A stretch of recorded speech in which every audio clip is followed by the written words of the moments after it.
বহু বছর পার হয়ে গেছে। ইমাম সাহেব এখন বুড়ো হয়ে গেছেন। মৃত্যু এসে দাঁড়িয়েছে খুব কাছে। এক রাতে হঠাৎ ঘুম ভেঙে গেল।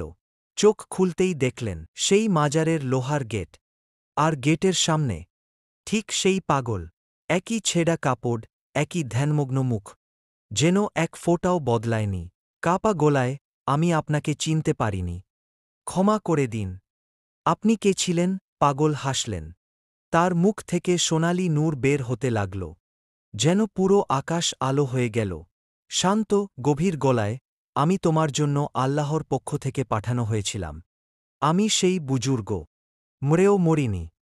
আল্লাহ আমাকে জিন্দা রেখেছেন। তোমার মন ছিল গরুর দিকে। আমি শুধু সত্যটা দেখিয়ে দিয়েছিলাম। কান্না মিশ্রিত গলা, ইমাম সাহেব কাঁদতে লাগলেন।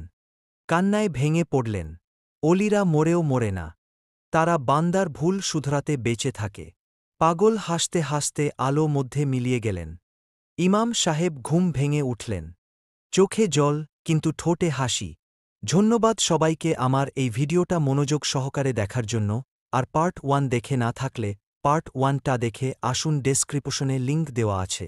আর চ্যানেলটা সাবস্ক্রাইব করা না থাকলে অবশ্যই সাবস্ক্রাইব করে দিবেন, ভিডিওটাতে একটা লাইক করে দিবেন।